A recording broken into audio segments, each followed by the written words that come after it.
Hi everyone, welcome to the Bell the Cat series of videos. My name is Tony Xavier and I'm the Chief Learning Officer of IMS. This series of videos are a companion to my book called Bell the Cat, which is available on Amazon.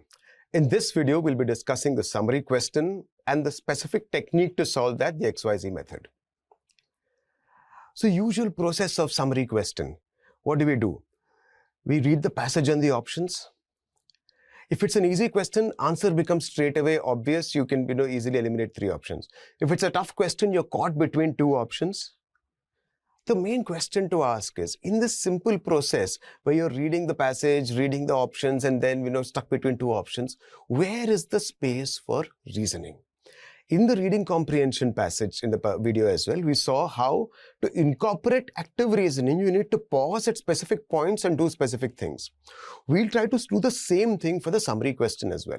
If you ask me which is the toughest question type in VA, without a doubt, I would say summary question, because the passage is just one paragraph and the options are always very tricky and close. So without a clear technique, attempting a summary question is always something which will lead to very little return on investment. So let's look at what the XYZ method is.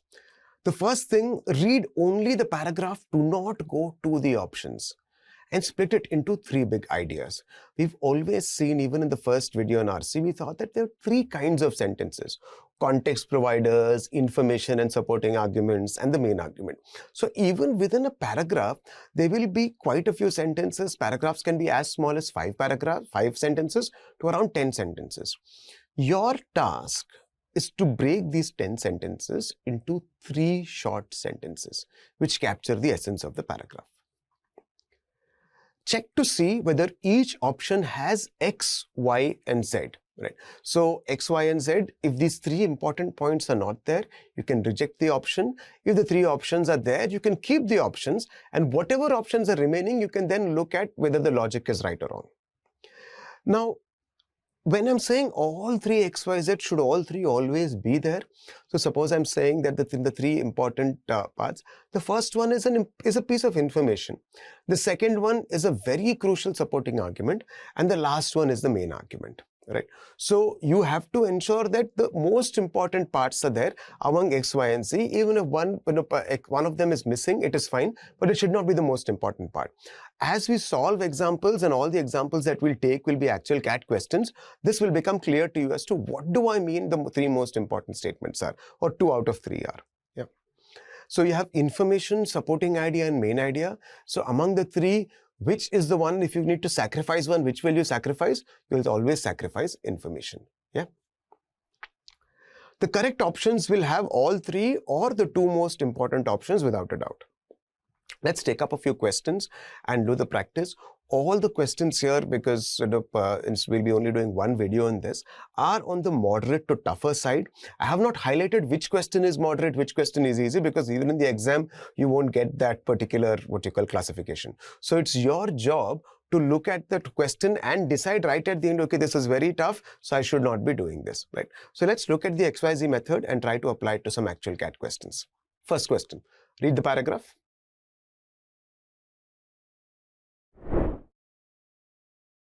Right. What is it saying? Heat waves are becoming longer, frequent, and intense due to climate change. The impacts of extreme heat are unevenly experienced, with older people and young children, those with pre-existing medical conditions, are significantly more vulnerable. So the first important statement is that heat waves are becoming longer, or becoming worse. So when I say I have to capture the essence, something like becoming longer, frequent, and intense due to climate change, you can convert it into heat waves are becoming worse due to climate change. That's how you summarize it. Right? And some people are more vulnerable than others. Adaptation to heat waves is a significant public policy concern. Research conducted among at-risk people in the UK reveals that even vulnerable people do not perceive them as at risk of extreme heat, and therefore early warnings of extreme heat events do not perform as intended. This is the concern. People are being warned about it, but those who are at risk don't think they're at risk, right? So because they don't perceive, hence the current warning messages are ineffective. This is a very, very key idea, that currently whatever warning systems are placed are ineffective. This suggests that understanding how extreme heat is narrated is very important. News media play a central role in the process and can help warn people about the potential danger as well as impact. So what are they saying? Current methods are not working.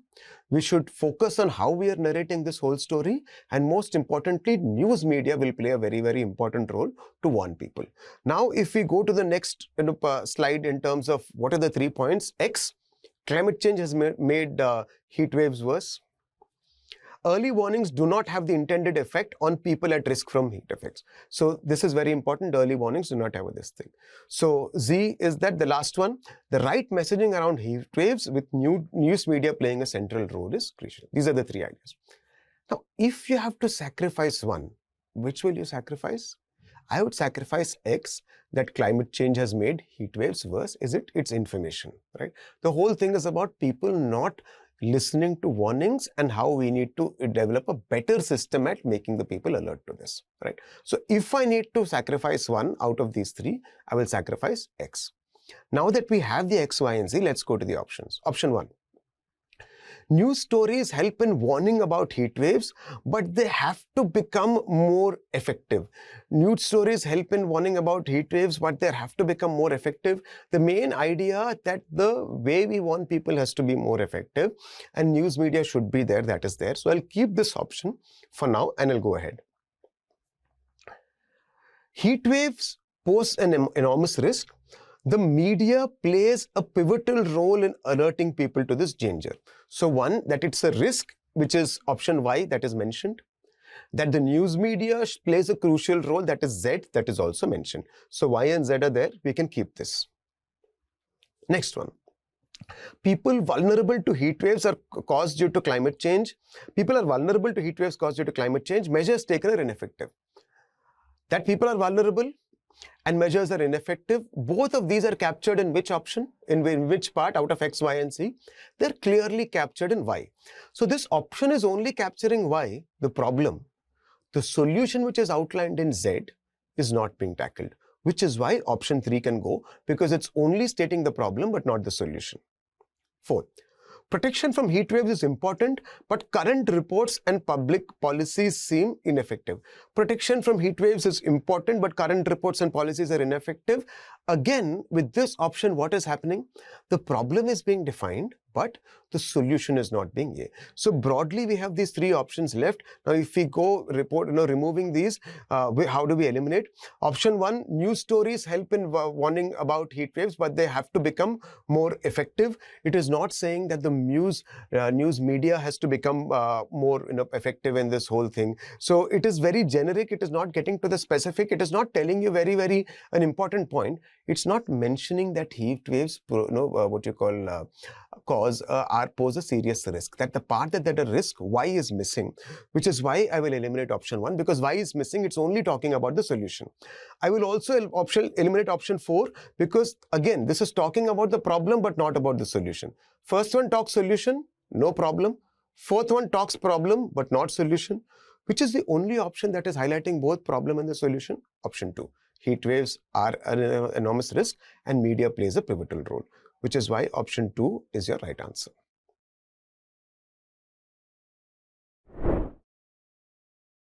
Let's look at the next question. Take some time and read the question. You can pause the video. Today, many debates about behavioral control in the age of big data echo Cold War anxieties about brainwashing, insidious manipulation and repression in the technological society. Okay, so talking about, say, big data, people are talking about it the way they're talking about Cold War, that it leads to manipulation and repression. In his book, Psychopolitics, Hahn warns of a sophisticated use of targeted online content, enabling influence to take place on a pre-reflexive level. Now, this is important, and sometimes when you read a paragraph, you might not understand the meaning of a sentence, that enabling influence to take place on a pre-reflexive level. Before your reflexes can actually act also, this influence is happening. That is what this sentence means, right? But it's fine. Even if you don't understand this, you know that people are scared about big data, right? And how it gets manipulated and everything. And in this book, they're talking about how it influences us. Go to the next sentence. On our current trajectory, freedom will prove to have been merely an interlude. That means we just had freedom for a very small time. The fear is that the digital age has not liberated us but exposed us by offering our private lives to the machine learning algorithms that can process masses of personal behavioral data. In a world of influencers and digital entrepreneurs, it's not easy to imagine the resurgence of a culture engendered through disconnect and disaffiliation. But concerns over threat of online targeting, polarization, and big data have inspired recent polemics about the need to rediscover solitude and connect. So they're saying that our freedom is going, our data is going into machine learning algorithms. And though it might seem like today when everybody wants to be an influencer, people will not disconnect, but there has been inspired recent polemics, means there have been discussions around rediscovering solitude and disconnecting and privacy. Right? Now, if I have to convert this into 3 key sentences, X, debates over anxiety of being manipulated and replaced by big data, that is one. Y, machine learning algorithms, according to Hans, this thing use our personal data on a pre-reflexive level. Last one, concerns over threat of online targeting, polarization, and big data have led people to advocate the need to discover solitude and disconnect. Right? Now, out of these 3, if I need to let go of one, which will I let go? I will let go of the second one, that that Hans book called Psychopolitics, that it uses a personal data at a pre-reflexive level. That part I will let go. But that there are fears about big data, I'll keep that. And last part, what is the solution? People are thinking about, discussing about disconnecting, the need to rediscover solitude and privacy. Right? Now let's go to the options. The role of technology in influencing public behavior is reminiscent of the manner in which behavior was manipulated during the Cold War. This is only discussing why. Only the threat of technology and Cold War. It is not listing the rest of the things at all that people are seeking to disconnect and everything. So straight away, it is only discussing X and nothing else. So this can go. Next one. With big data making personal information freely available, the debate on the nature of freedom and the need for privacy has resurfaced. Personal information is now freely available, so the debate on the nature of freedom and privacy has resurfaced.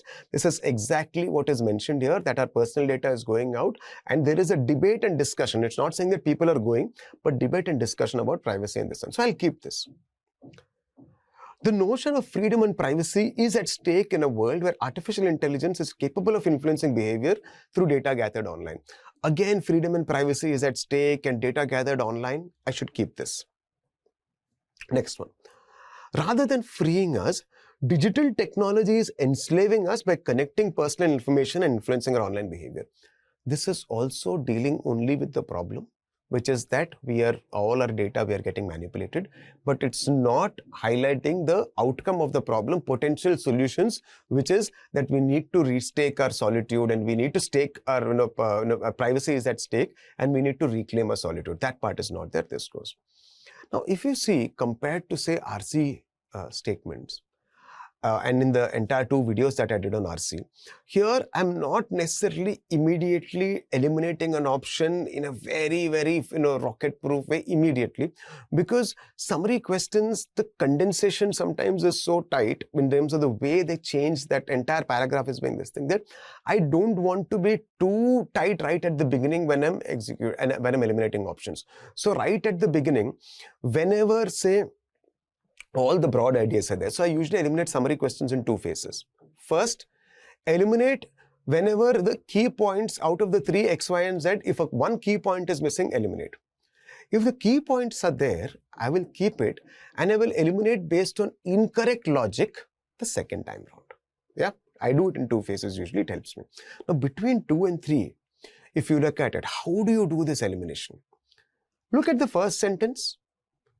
With big data making personal information freely available, debate on the nature and freedom of us at stake. So that is there. Third option, the notion of freedom and privacy is at stake in a world where this one. Now, if you look at it, that 2 parts, the 2 sentences, one part is absolutely the same. Privacy, right? And freedom and personal information being available. This part is common to 2 sentences. So whenever you're trying to eliminate 2 options, you have to do one thing. First say, what is common and what is different? This part is common, so you can't eliminate this. Now, what is the big difference between 2 and 3? 3 is using the word artificial intelligence. Artificial intelligence has not been mentioned anywhere as a concept that is involved. They have only spoken about machine learning. It's a very, very well-designed trap option, because in our head, the moment we think ML, today in the current day and age, AI is such a buzzword, we almost equate big data and ML straight away with AI. The question setters very intelligently know that you might not make this distinction, and thus they have put AI in. But we know that in the whole paragraph, if AI is not mentioned, you cannot introduce it. Yeah, which is why option 3 goes, and the right answer is option 2.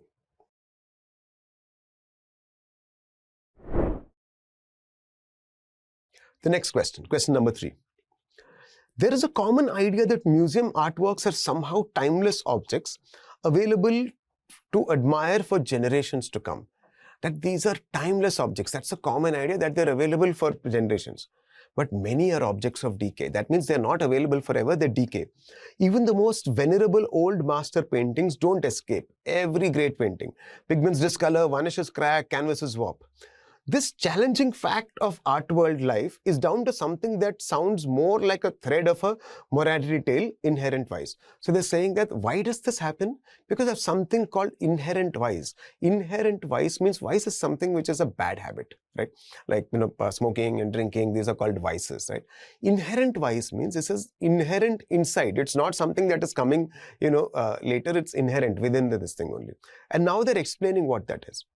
Damien Hirst's iconic shark floating in a tank, entitled The Physical Impossibility of Death in the Mind of Someone Living, is a work that put a spotlight on inherent vice. There's a work that this thing. When he made it in 1991, Hurt got himself in a pickle by not using the right kind of pickle to preserve the giant fish.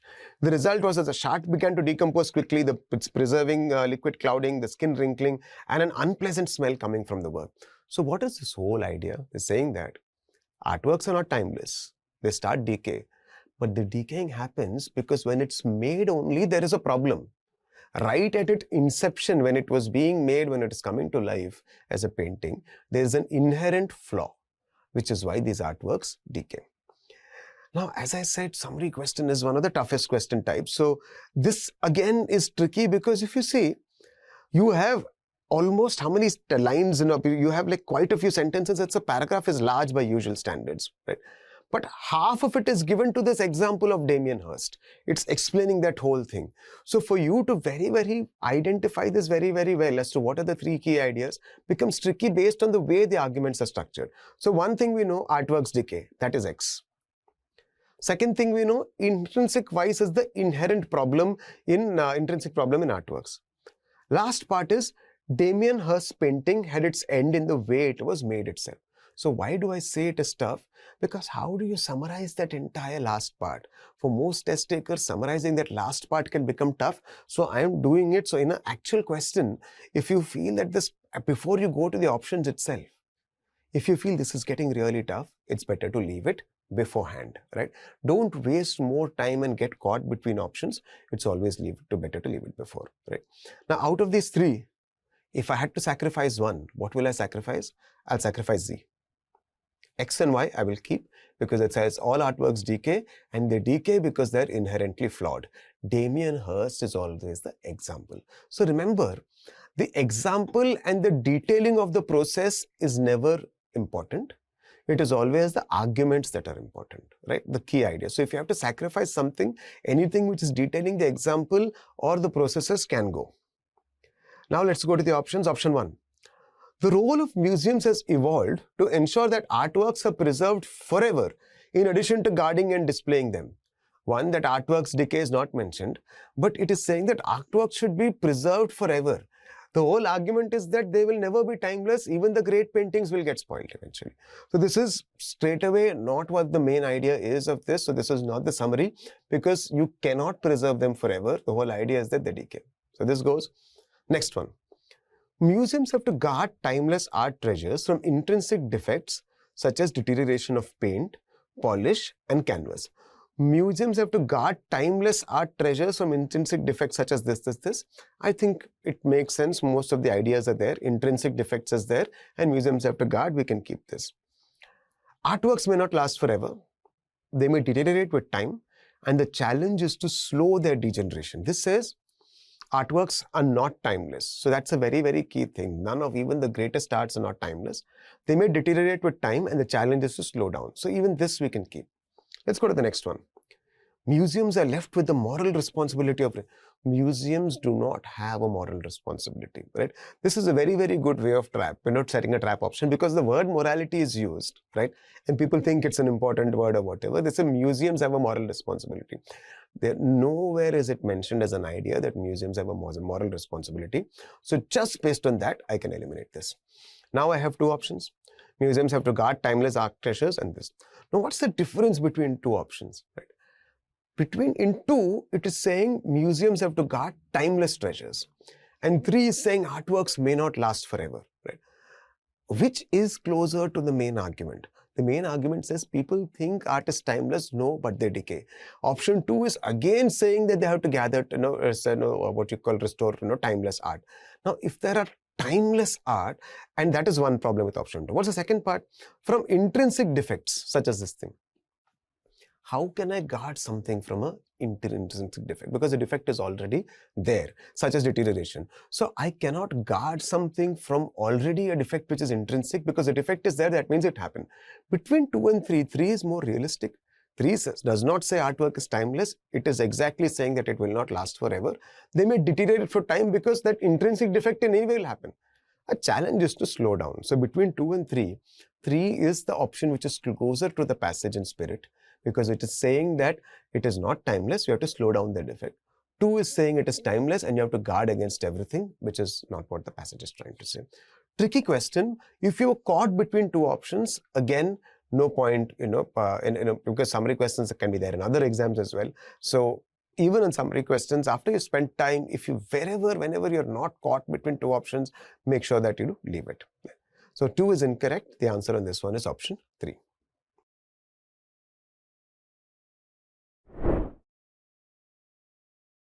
Several of the world's earliest cities were organized around egalitarian lines. All the earliest cities are saying had more equal society, the way they were organized.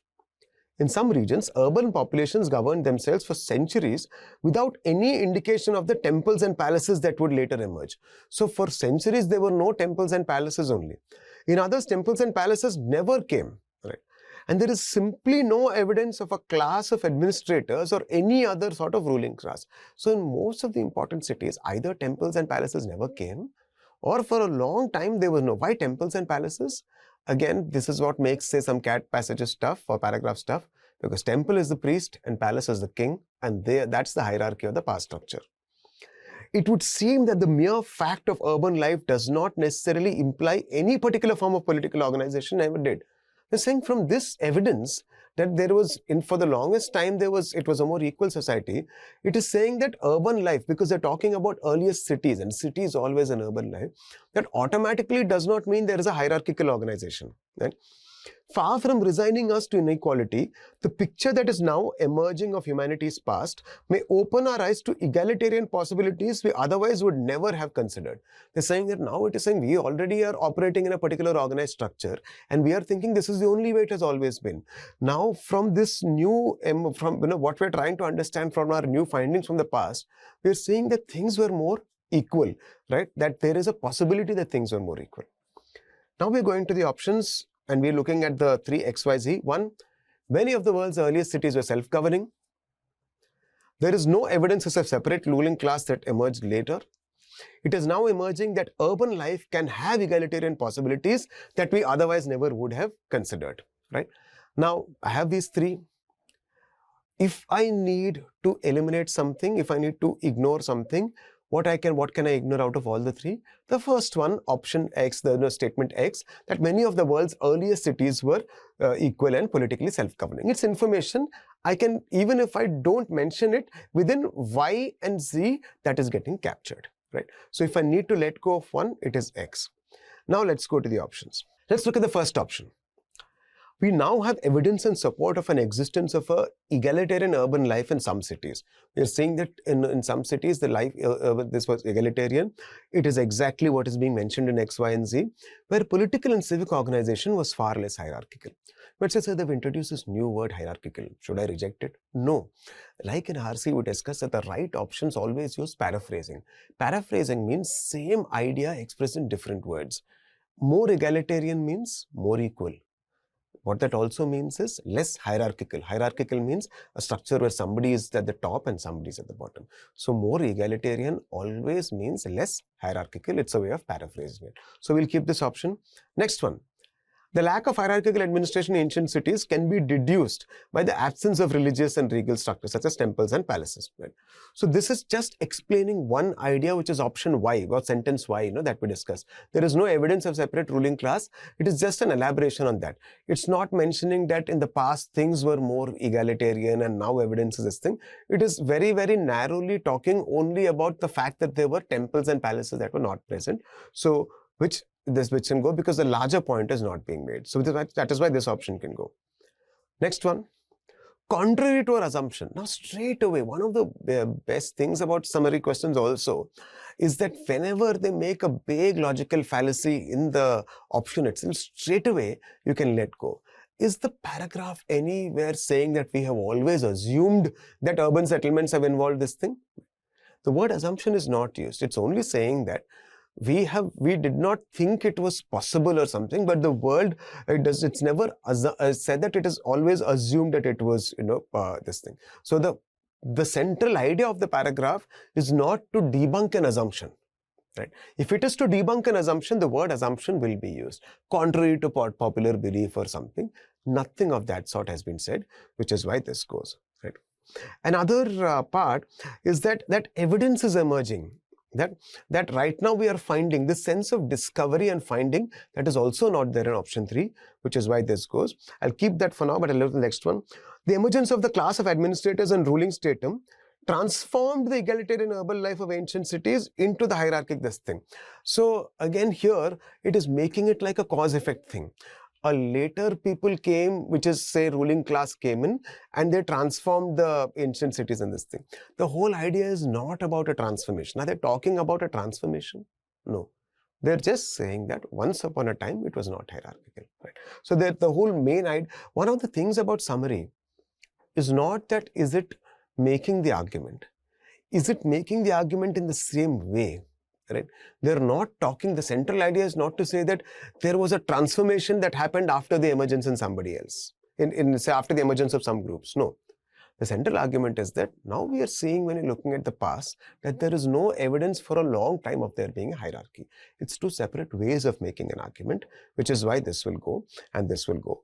We're left with only the option 1. So given all the options, this is the best one because it clearly captures. It's not saying it's an assumption. It's not saying there's a transformation. It's just saying that evidence is emerging.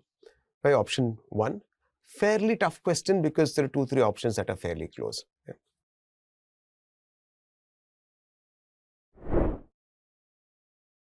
People spontaneously create counterfactual alternatives to reality when they think, if only, what if, and imagine how the past could have been different. So counterfactual alternatives means you're thinking, what would have happened? You hota to kya hota sort of a thing with the past. Whenever they think, if only this had happened, if only I had gone to the US and done my MS, like my friends had gone, so now I might not be thinking of an MBA.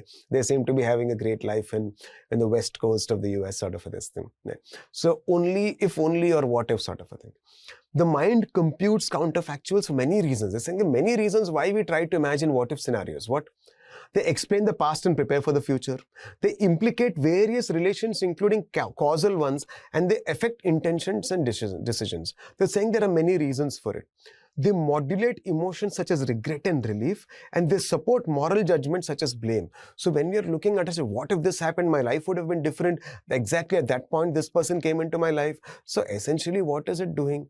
It helps us make sense of our life and say, okay, I am not to blame for this, or I am to blame for this, or somebody else to blame. That person coming into a life at that point spoiled my own this thing.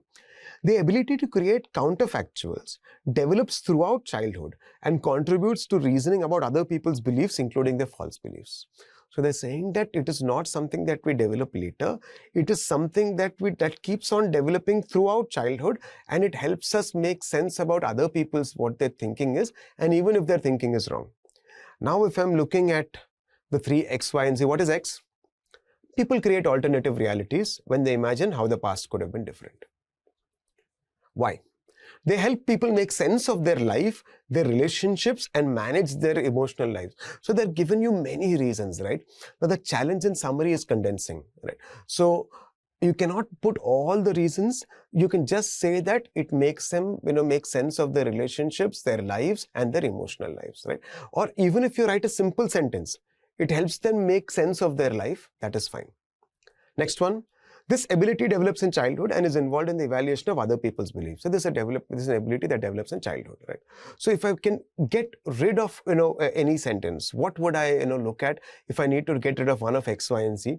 I wouldn't mind getting rid of X, which just says that people make alternative realities for this reason. I can directly jump into something which says that why do people make alternate realities and what is the advantage of it? Right? But broadly, if you see, we can directly get into saying something about alternate realities and how it helps people and how it develops. Option 1. Counterfactual thinking helps reverse past and future actions straight away. Can you reverse a past action? No, you can't. So you cannot reverse a past action. So logically, that itself goes. Next. People create counterfactual alternatives to reality for various reasons, including reasoning about other people's beliefs. So this is it's summarizing Y and Z very, very nicely, saying that people create it for many reasons, including reasoning about other people's beliefs, right? So they may be capturing option Y and Z reasonably well. So I'll keep this. I'll go to the next option. Counterfactuals help people prepare for the future by understanding intentions and making decisions.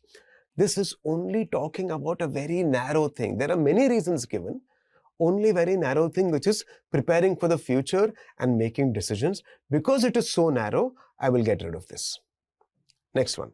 Counterfactual alternatives to reality are created for a variety of reasons and is part of one's developmental process. Now, between 2 and 3, what are the two differences? The first line, if you see, is exactly the same almost, just 2 words here and there. People create counterfactual alternatives for a variety of reasons. Counterfactual alternatives to reality are created for a variety of reasons, right? It's basically active voice, option 2. Option 4 is passive voice, right? Subject performing action, action performed by subject. Now, what is the second part? It's giving you more reasons, including reasoning about other people's beliefs. And the last part is saying it's part of one's development process. Which one is closer to the essence of the passage, right? If you look at development process, one key idea that is missing from out of XYZ, what is missing? That it develops throughout childhood. Ability develops in childhood. Option 2, that developing in childhood is missing. Option 3 is paraphrasing that developing in childhood in a different way. It's using different words. It's part of our development process. It helps us to make sense of life. All of this is, it's something that we develop throughout childhood. It helps us to make sense of life. All of this is paraphrased in that simple sentence that it's part of one's developmental process. So you can say, but if I don't understand that childhood means developmental process, you look at after the first sentence, which is closer to the essence, is it including reasoning about other people's beliefs or this one, developmental process, you'll get the answer that it's 4. Now, one thing that you always have to know that after you do all the process, they will get the odd question wrong, right? It's fine. So in this paragraph, if you chose option 2 instead of 4, it's fine, because let's also admit that the people who are sitting and making these questions, they'll also get you once or twice, right? Your job is to get 3 out of 4 questions right, 75% accuracy. Greater than that, absolutely fantastic. So sometimes it will happen that despite following all the processes, you might feel that, oh, I'm still not convinced. I do not know how this could be converted into that. But it's fine. It's okay. On a couple of questions, you will find that things are a bit tough. Right? So option 2 goes. Option 4 is the right answer because that captures the essence of the passage. Yeah.